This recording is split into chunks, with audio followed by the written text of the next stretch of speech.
You wake up to shouting. Not a gentle call, not birds, not church bells, just a man screaming, "March!"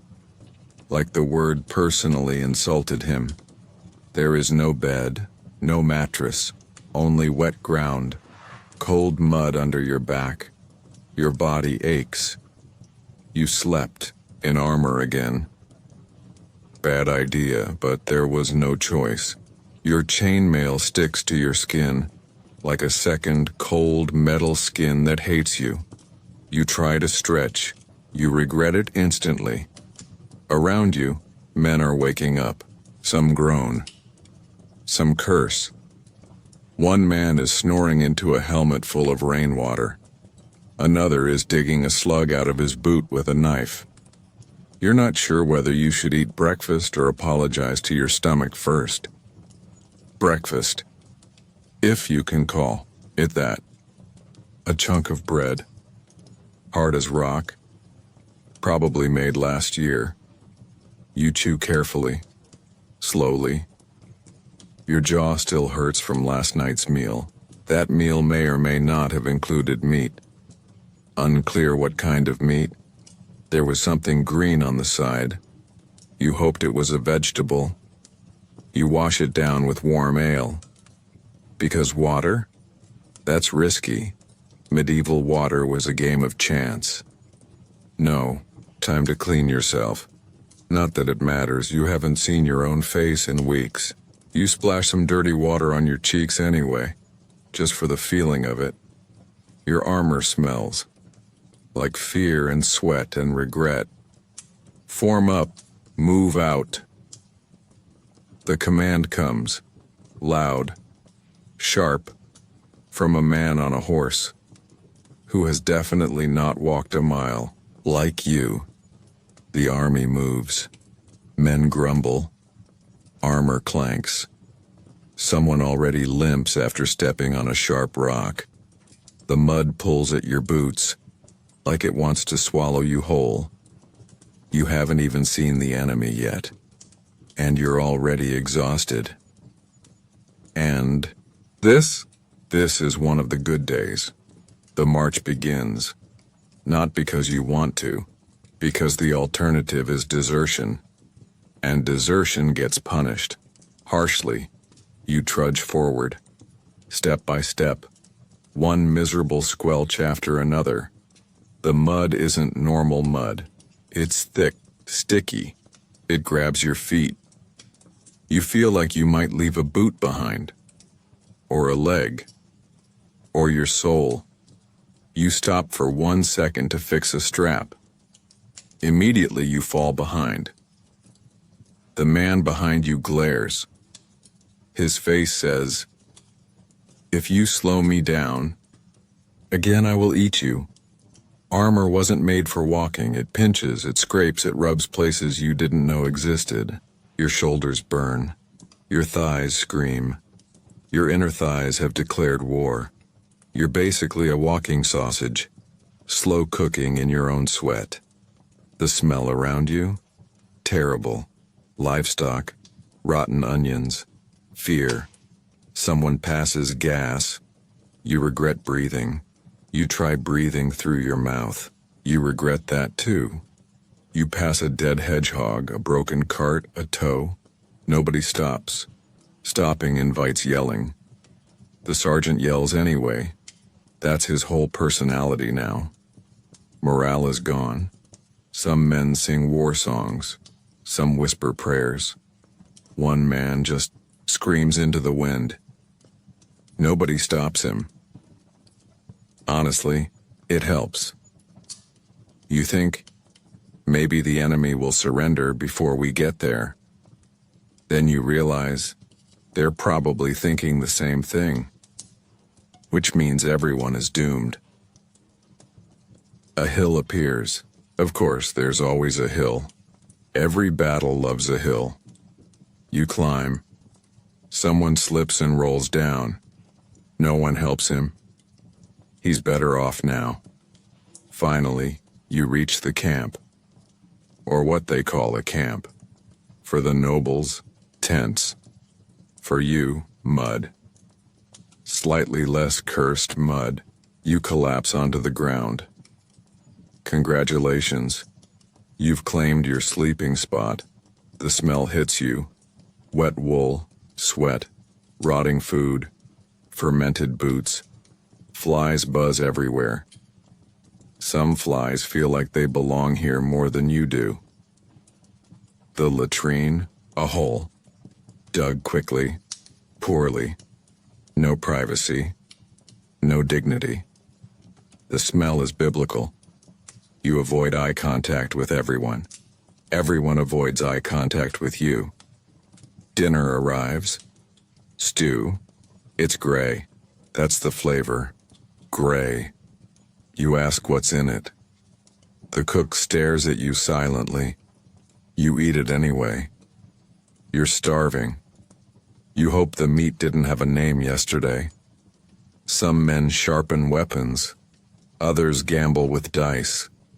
A few pray loudly, trying to secure extra divine protection by sheer volume. One guy tries to play a lute like it's a club. Coughs echo through the camp. A man sings off-key. Someone tries to fix their gear. A night passes by. Clean. Polished. Smelling like lavender. You hate him instantly. Night falls.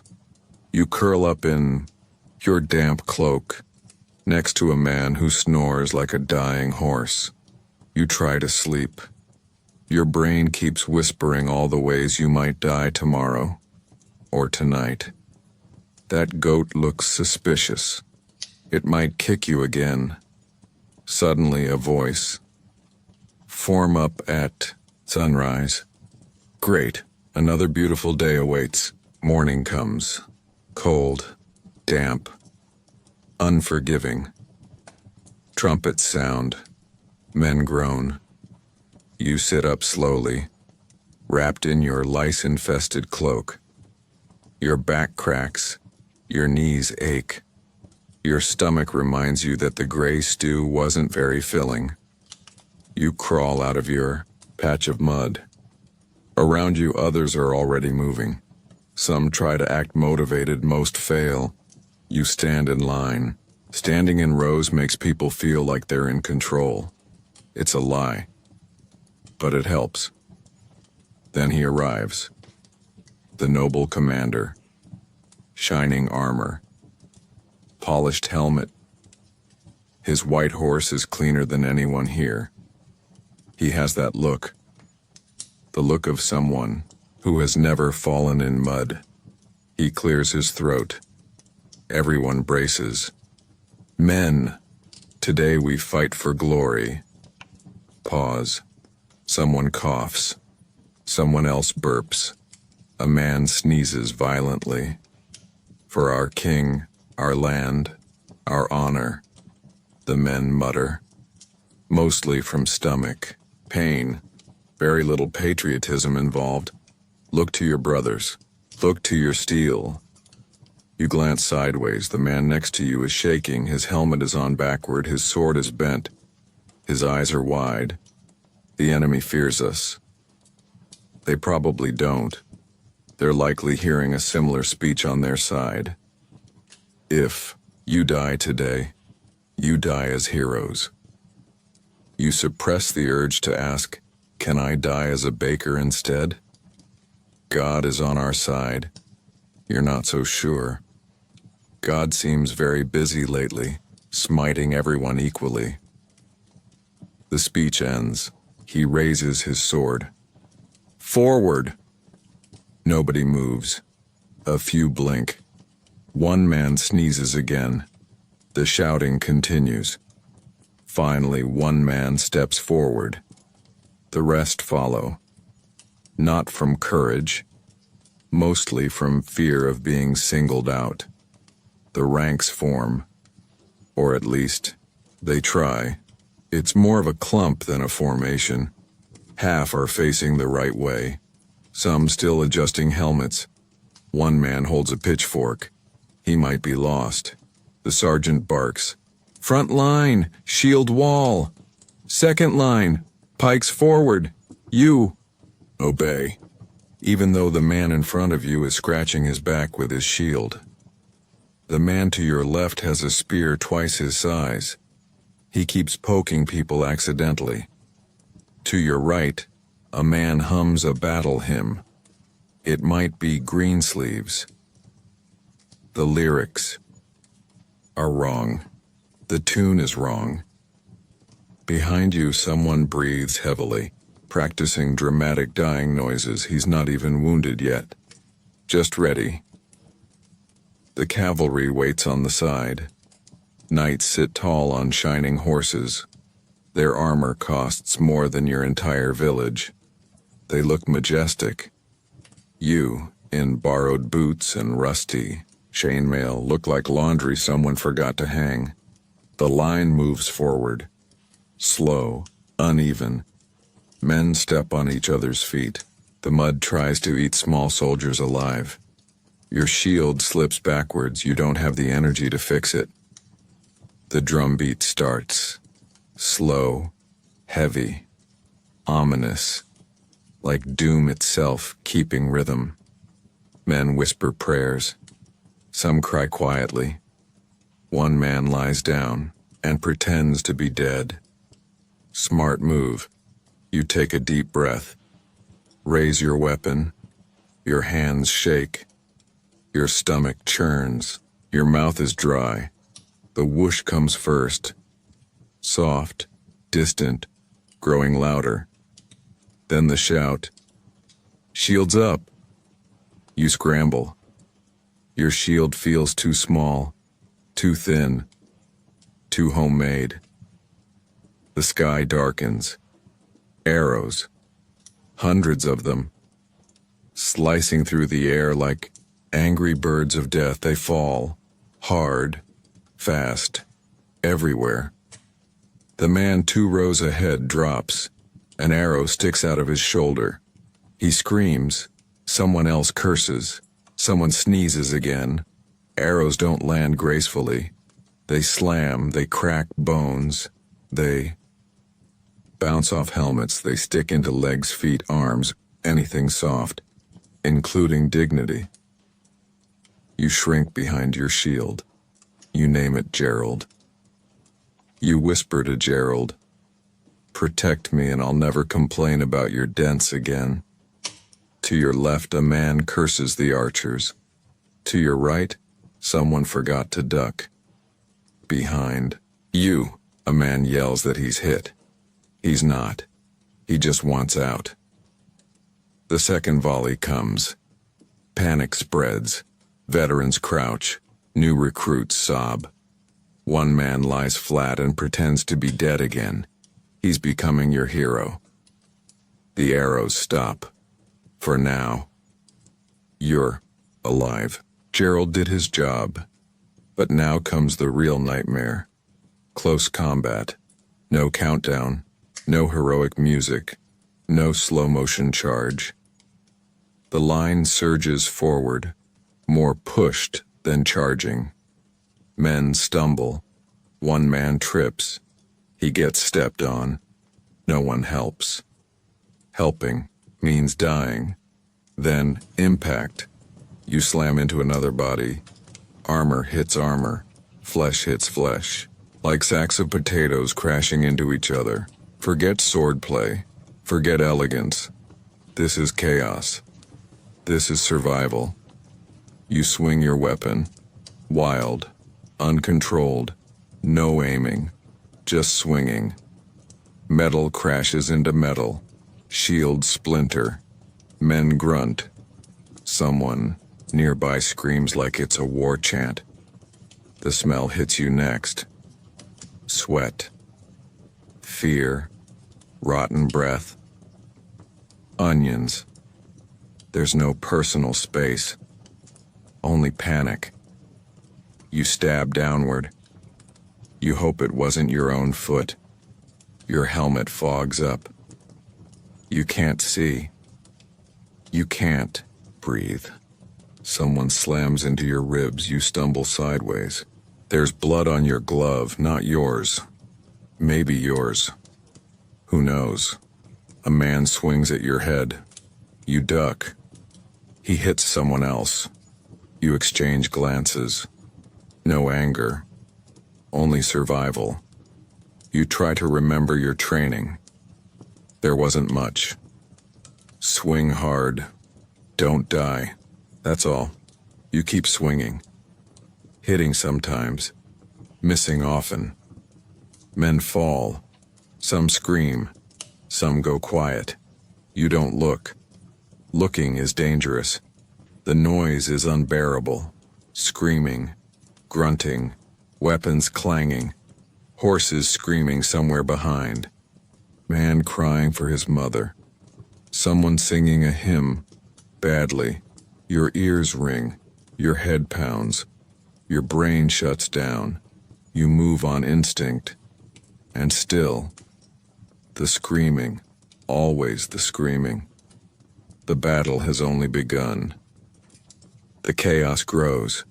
The noise never stops. Your sword is heavy. Your arm burns. Sweat stings your eyes.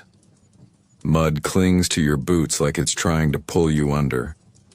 Someone screams behind you. You don't turn. Turning means exposing your back. That's how you die. You swing again. Your blade glances off someone's shield. He swings back. Your helmet rings like a church bell. You stumble. You don't fall. Falling means getting trampled. You push forward. Not by choice. The crowd behind you keeps moving. If you stop, you'll be crushed by your own side. More shouting, more grunting. Some men aren't shouting anymore, they're just lying there. Still. Silent. The mud beneath you is changing. It's not just mud now, it's red. Thick, sticky, mixed with blood, sweat, and shattered bits of people. A man to your left throws down his spear. He runs, or tries to. An officer on horseback catches him. One swing of a sword. The man falls. Nobody flinches. The sergeant screams, "Hold the line, hold." But no one listens. No one can listen. The noise drowns everything. Your shield, Gerald, is dented, cracked. But still, with you, you press it forward like a lifeline. Another enemy surges toward you. Wild eyes, screaming something you don't understand. You barely block his axe. You swing wildly. He stumbles back. Someone else finishes him. You don't have time to feel anything. No victory, no guilt, just survival. Your breathing grows louder inside your helmet. Fast, shallow. You feel like you're suffocating. You lift the helmet slightly to gulp air. It smells worse than before. Rot, iron, fear. The cavalry moves. You hear the thundering hooves. The ground trembles. A wall of horses crashes into a flank far ahead. Men fly like dolls. Screams rise even higher. You're grateful they're not charging your section yet, but you know they might. Soon. Someone near you starts crying. Openly. Loudly. No one mocks him. Half of you want to join him. Arrows return. Not many. Just a few strays now. Some hit, some don't. One lodges into a man's helmet beside you. He drops instantly. You flinch but keep moving. You see faces. So many faces. Terrified, enraged, empty. Some covered in blood. Theirs or someone else's. At this point it doesn't matter. You've lost track of time. Minutes? Hours? Feels like days. Your muscles scream. Your fingers are numb. Your legs barely listen to you anymore. The sergeant's voice cracks. Push forward. Push. He swings his sword like a madman. His face is covered in sweat and dirt. His eyes are wide, desperate. You push, you stumble into more bodies, some alive, some not. The stench is unbearable. Rotting meat, human waste, open wounds, and onions. Always onions. The man in front of you falls, an axe in his chest. You step over him. There's no choice, he's not getting up. You glance up. Banners wave above the madness, theirs and yours. Some still standing, some broken. No one looks at banners now. Everyone's focused on staying alive one more second. Your sword catches on something. You pull. It comes free, but heavier. You don't want to look at what's stuck to it. You just keep swinging. To your side, a young man, barely more than a boy, stands frozen. Wide eyes, sword hanging at his side. He's not moving. He's not fighting. He's just there. You grab his arm, shove him. He stumbles but starts swinging weakly. That's better than nothing. For now. The ground keeps shifting beneath your feet, slippery, uneven. Parts feel like you're stepping on sacks, soft, unmoving. You stop wondering what it is. You don't want to know. More shouting. More screaming. The ranks have broken now. It's no longer a line. It's a mess. A swirling, choking storm of blades, bodies, and panic. Your arm feels like it's made of lead. You switch hands. Your left arm barely holds the sword, but you can't stop. Stopping means dying. In the distance, you hear a horn. Loud. Long. Is it a signal? A retreat? A charge? You can't tell. No one can tell. You duck as a sword whistles past your ear. You swing low. Your blade connects. The man drops. You step over him too. You have no idea how many men you've hit. No idea how many are still standing. The world has shrunk to 10 feet around you. Beyond that, it's just noise and motion. Another surge. Both sides push. Bodies crushed together. You're trapped between men on every side. You can't move. You can barely breathe. A man shoves into your back. You stumble forward. Right into another man. Your helmets collide. He swings. You block. He stabs. You twist. Your shield takes it. Barely. Gerald groans under the impact. You feel the crack deepen. But Gerald holds. Somewhere nearby, a horse screams again. That sound chills you deeper than anything else. It sounds unnatural. Wrong. More arrows. One thuds into the mud beside you. You glance down. The tip is buried inches from your boot, lucky. For now. You force yourself to keep going. One more step. One more swing. One more breath. You no longer feel your legs. They move on their own. The man beside you falls to his knees. He clutches his stomach. Blood pours through his fingers. He tries to stand. Fails. You keep moving. There's nothing you can do. The screaming never stops, the dying never stops, the fear never stops, the battle rages on. You don't know how long it's been. Minutes. Hours. The sun feels higher now, but clouds of dust and smoke hide it. The air is thick, heavy, like breathing through wet cloth. The noise is endless. Men shouting, men dying, steel crashing, mud squelching. It's all blended into one horrible song. You swing again. And again. Your sword feels lighter now, not because you're stronger, because your arm has gone numb. Your shield, Gerald is barely holding together, cracked, splintered, but still between you and death. Suddenly someone slams into you. A man from your own side, wide-eyed, panicking. He screams, "They're breaking through!" You look up. In the distance, the enemy's cavalry is circling, looking for weak spots. Their infantry surges again. A fresh wave. Bigger, louder, faster. Your line? Thinner now. Men are missing. Some ran.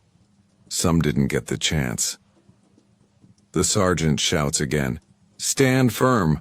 Hold the line!" But his voice cracks. Even he doesn't sound sure anymore. Another push. More crashing.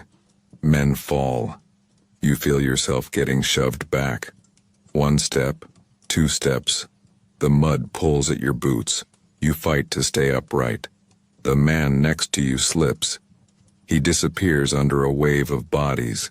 His screams are swallowed by the crowd. You don't see him again. The sky seems darker now. Or maybe that's just your vision tunneling. Everything outside your small circle is blurred.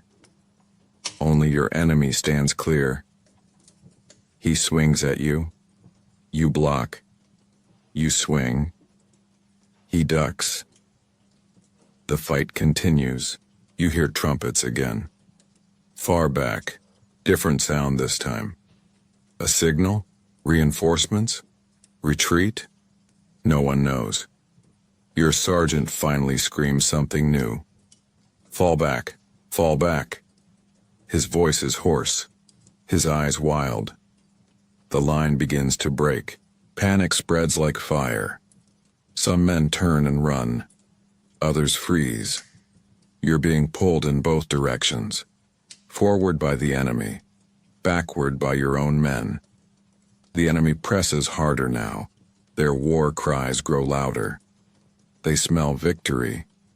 You smell fear. Someone grabs your shoulder. It's one of your comrades, blood on his face, desperate eyes. He yells, "Move, we have to move." You stumble back with him, step by step, trying not to trip, trying not to get separated. Behind you, men collide. Some fall. Some never get up. The battlefield is changing. Not a battle anymore. Now it's a chase. Now it's survival. Arrows rain again, wild, random. One man near you is hit in the leg. He falls screaming.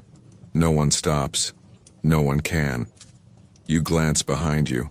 Smoke rises from the camp. Tents burn. Supplies scatter. Horses run wild. It's chaos. You trip over something. A body. Still warm. You catch yourself just in time. You keep running. The ground ahead slopes downward.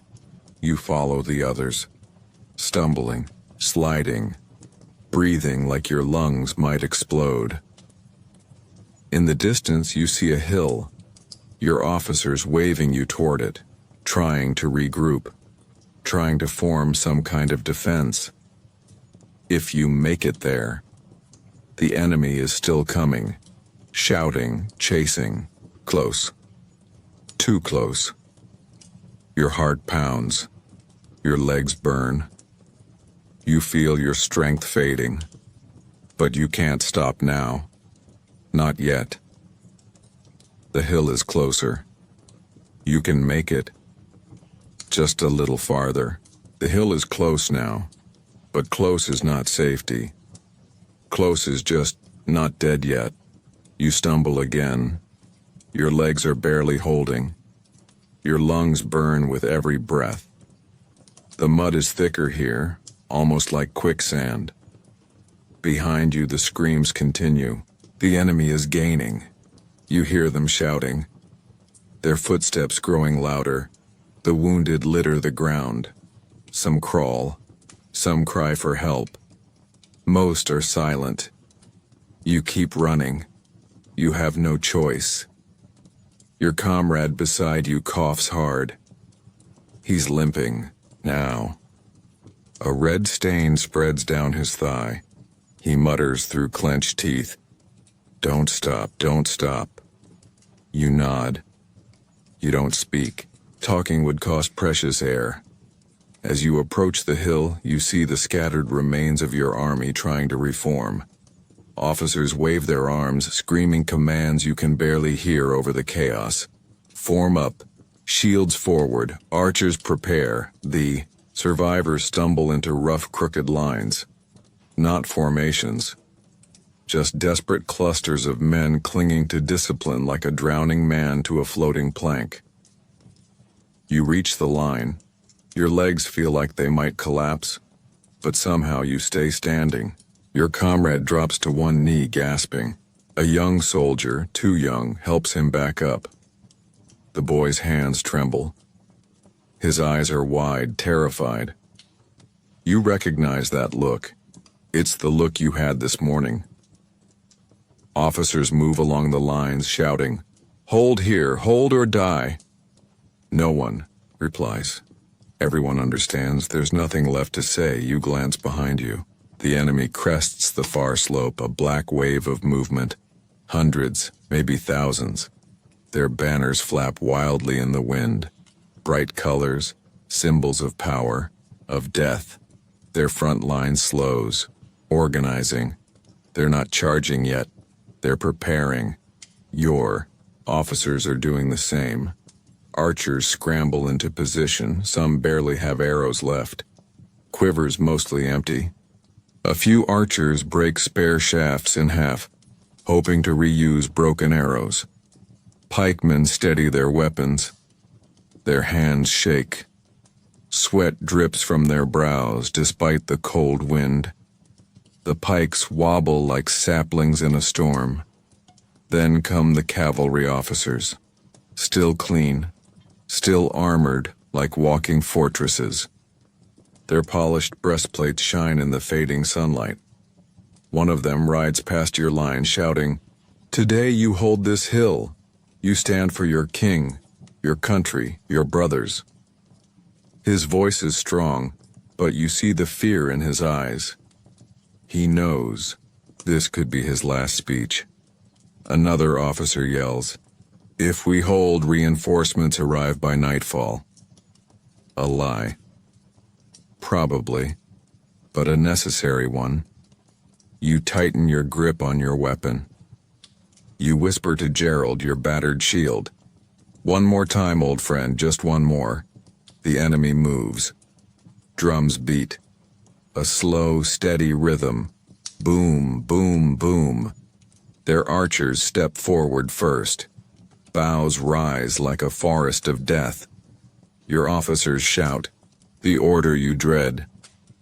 "Shields up!" You crouch behind Gerald. The others do the same. 1,000 shields form a broken, dented wall. Then the sky darkens again. The first volley comes screaming down. Arrows whistle through the air. Some find their mark. Men scream. Others thud harmlessly into shields or the ground. A second volley follows, then a third. The rhythm is terrifying. Steady. Unrelenting. You hear a man nearby shout in agony. An arrow has pierced his calf. He tries to stand but collapses. 2 others drag him back behind the line. If he's lucky, he'll live. If not, well, luck is rare today. The enemy advances as the archers step back. Now comes the infantry. Their spears glint in the dimming light. Their war cries echo across the field. They pound their shields, scream their chants, building their own courage. Your sergeant moves through your ranks, his voice is hoarse but firm. "Steady, lads, make them pay for every step." You take another breath. Your stomach twists. You want to vomit, but you hold it in. Closer, closer, the enemy charges. A roar fills the air. The 2 lines collide. Again, screams. Steel crashing into steel. Shields splintering, spears snapping, bodies slamming together like waves against a cliff. You swing your sword wildly. There's no skill left, only survival. You parry a spear thrust, lunge forward, your blade bites into flesh. A man screams. You don't have time to see who he was. Around you, the battle becomes personal, intimate. Faces inches from each other. Spit, sweat, blood, terror. The ground is slick. Mud mixed with blood. Boots slide. Men fall. Some rise again. Others stay. Down. A mace swings toward you. You duck. It catches the man behind you. A sickening crack. He crumples instantly. You shove his body aside and keep fighting. The boy who helped your comrade earlier fights beside you now. His breathing is ragged. He blocks a sword strike but loses his grip. You lash out, cutting down his attacker. The boy stares at you, wide-eyed, too scared to speak. You shout, "Focus!" The enemy presses harder. Your line bends, not broken, not yet, but dangerously close. Your sergeant is yelling again. Push them back, shields forward. You and the others surge together. A desperate counter-push. Momentum shifts slightly. For now you can hear the officers behind you shouting for reserves, but there are none. Everyone able to fight is already here. Everyone else is dead or dying. The cavalry sits idle up the hill, waiting, watching, saving themselves for one final charge if it comes to that. A horn sounds, loud, sharp, enemy reinforcements. Another wave appears at the top of the far slope. Fresh troops, rested ready. Your sergeant sees them too. His face hardens. He knows. You all know. This is it, he bellows. Stand, or die where you fall. Your arms tremble. You can barely hold your sword. Gerald has cracks running through him, like old wood. But you grip him tighter. No choice. The enemy charges again. The final push begins. Steel meets steel. The world becomes a blur of noise, pain, and chaos. You fight without thinking. Swing, block, duck, stab, again and again. You feel a blade scrape your side. A shallow cut, but it burns like fire. You stagger but don't fall. Men scream around you. The boy is gone. You don't know where. Alive? Dead? You can't tell. Your sergeant is still yelling. Somewhere. His voice grows distant as your ears ring louder. The sun dips lower. The world grows darker.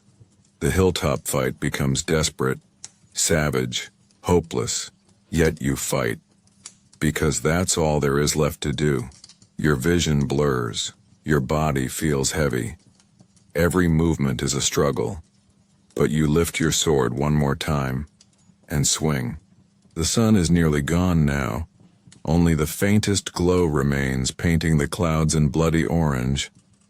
Fitting, you think. Very fitting. The screams are constant. The ringing in your ears merges with the cries of wounded men, clashing steel, and desperate orders. But you're still standing, barely. The second enemy wave has crashed into your line. Fresh soldiers, clean faces. Faces that haven't yet seen what you've seen. But they will. Soon. You swing your sword again. Your muscles burn. Your grip weakens.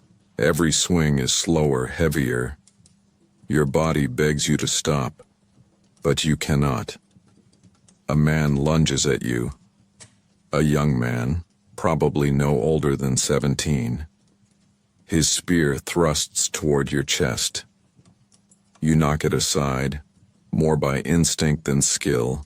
and drive your sword into his side. He gasps, drops the spear, and falls.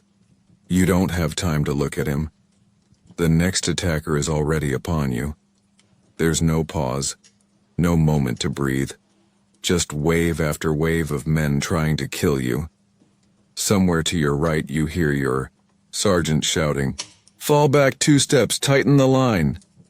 You shuffle backward, nearly tripping over a body. You don't know if it's friend or foe. It doesn't matter anymore. Your formation is shrinking, compressing.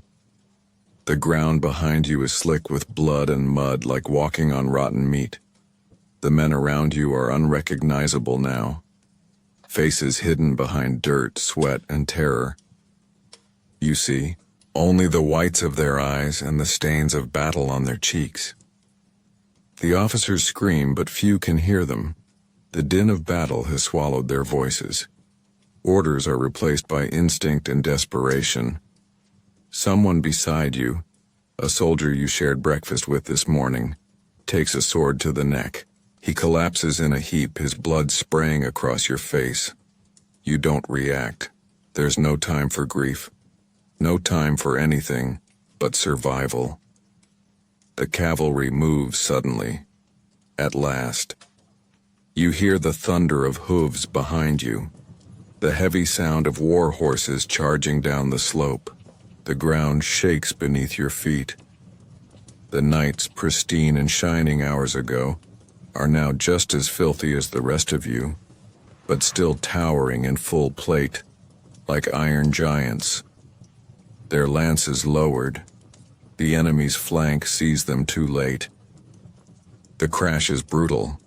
The sound of armored horsemen slamming into the enemy line echoes like rolling thunder. Men scream, shields splinter, bodies fly. The enemy formation shatters momentarily. Your officers seize the chance. Advance! Advance now! You surge forward again, pushing into the chaos.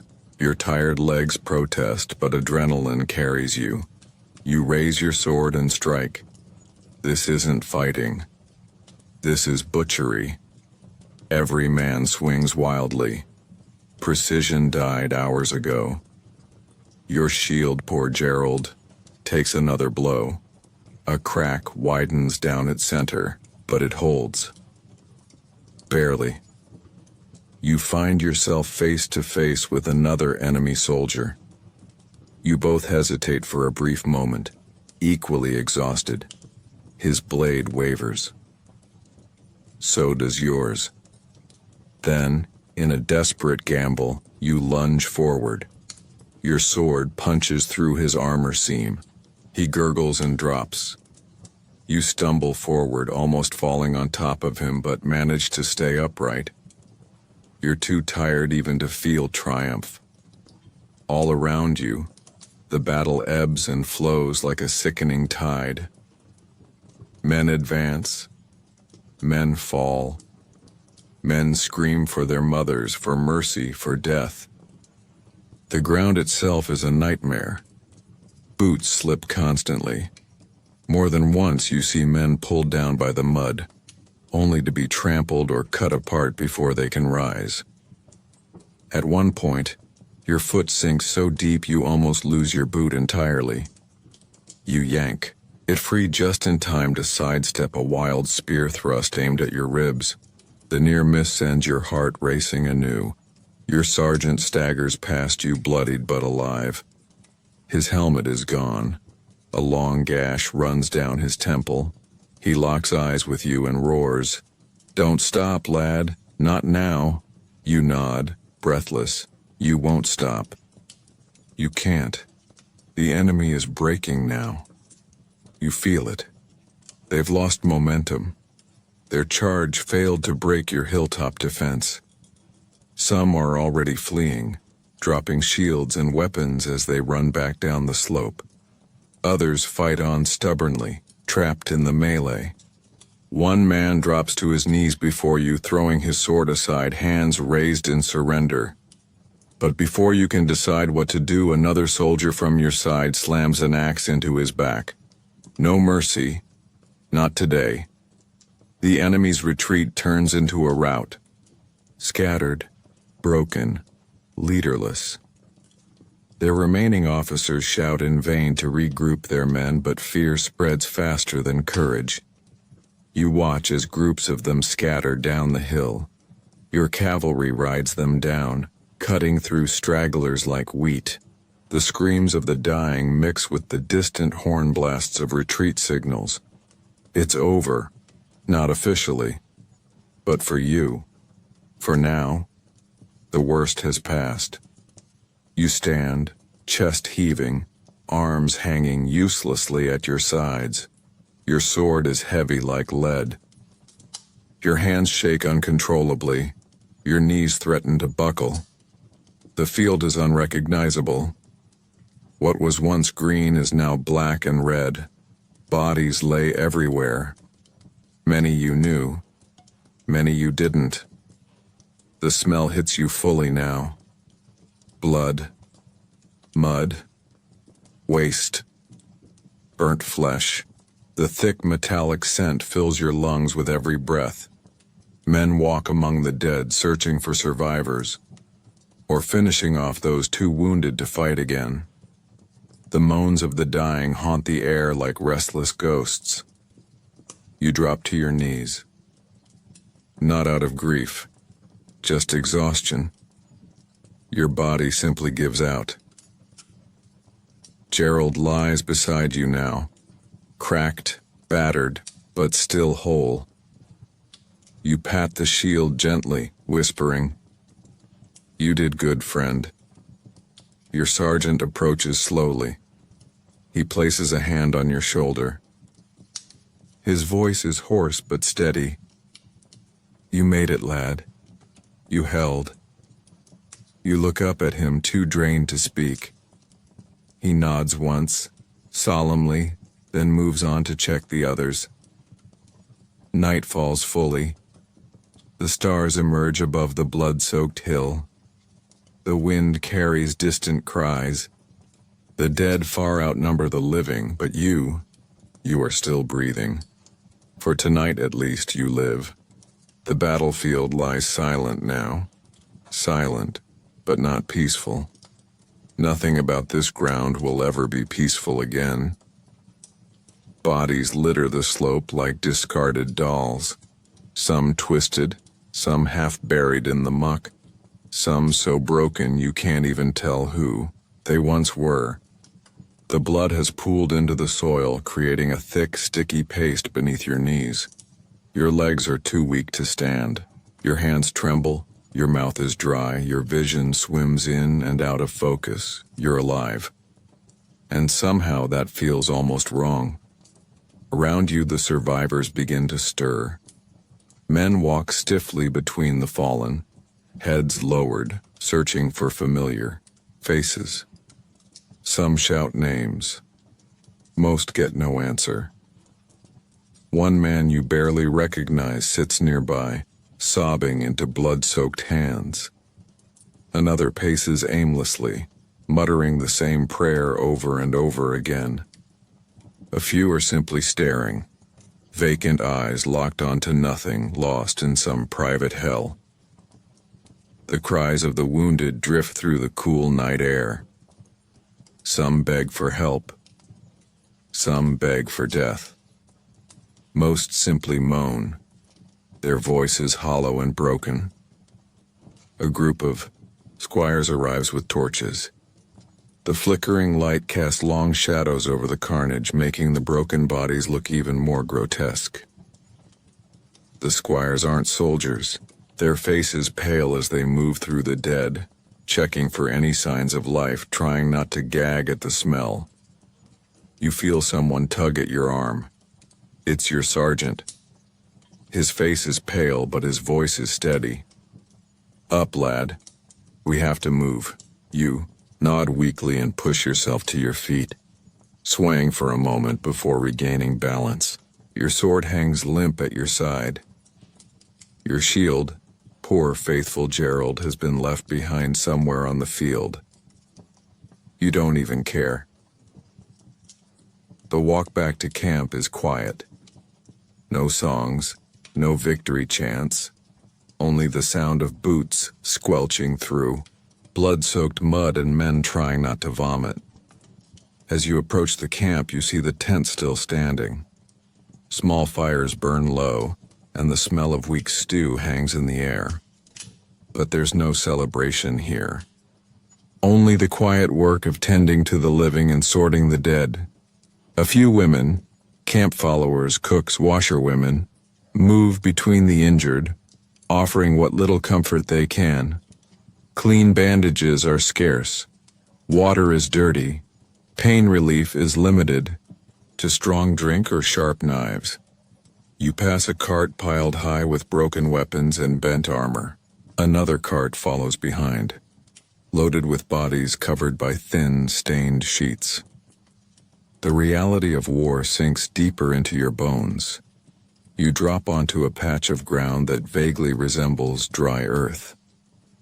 A young boy, maybe 12 years old, offers you a wooden cup of something that tastes vaguely like wine, mostly like vinegar.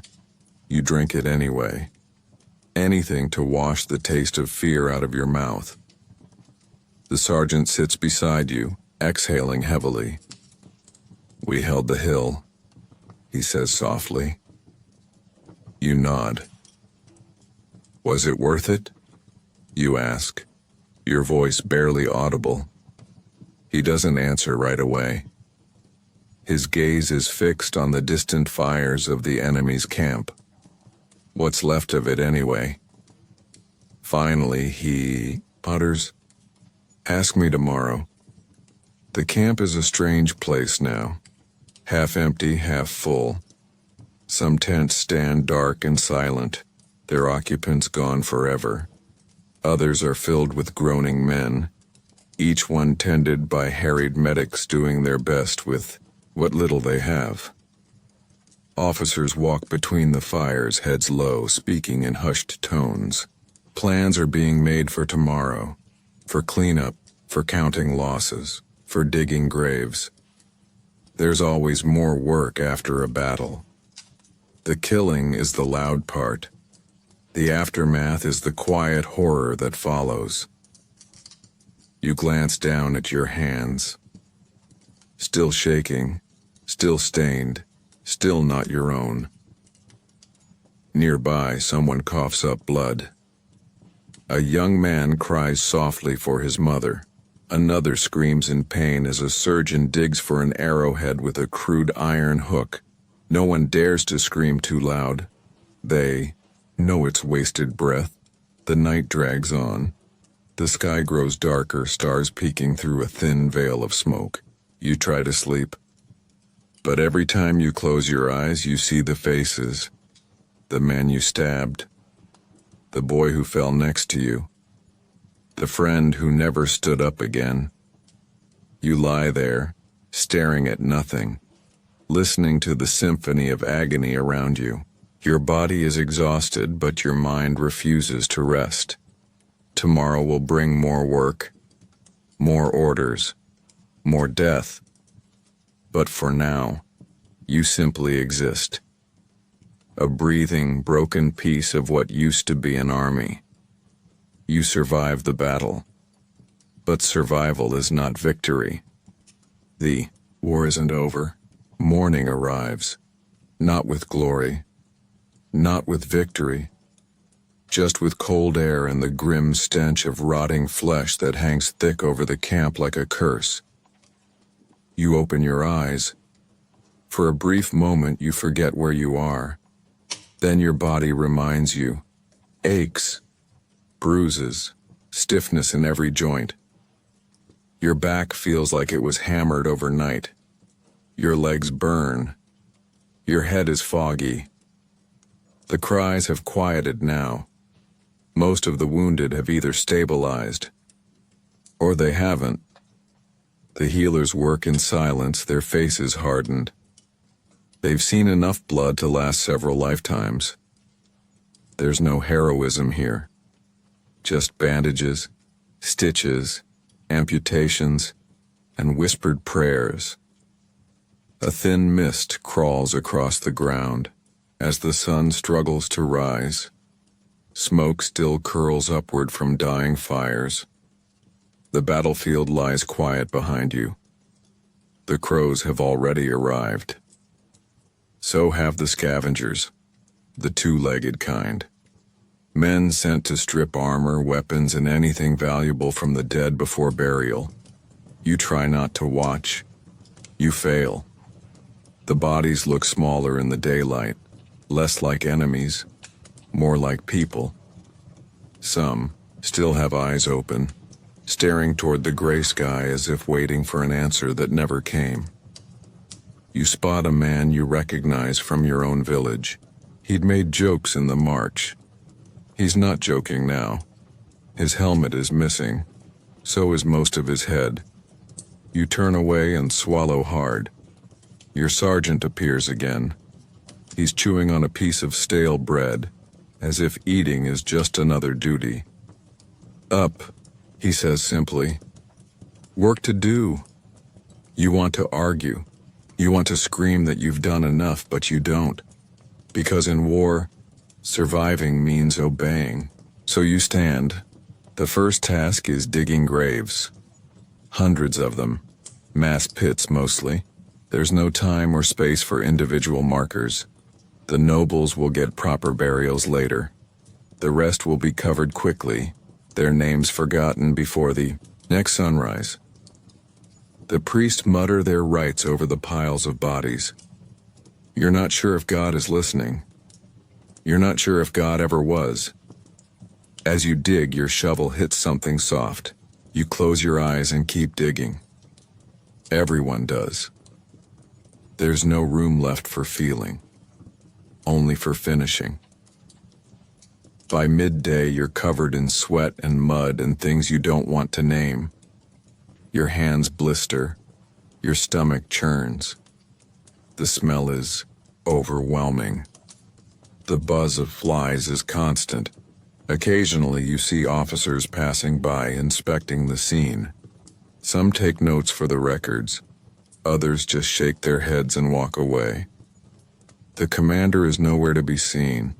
He likely dines on fresh bread and wine in a distant tent, preparing his report of great victory. You don't feel victorious. You feel hollow. You feel heavy. You feel nothing.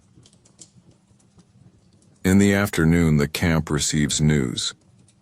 The enemy has retreated fully. There will be no second attack. The field belongs to your side now. Some men cheer weakly. Most are too tired to react. Victory doesn't taste like celebration. It tastes like blood and dirt. Later, the commanders gather the remaining soldiers for inspection, or what's left of an army.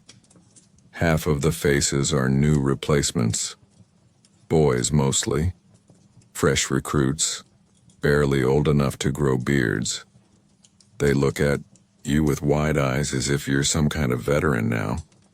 You don't feel like one, you just feel older, much, much older.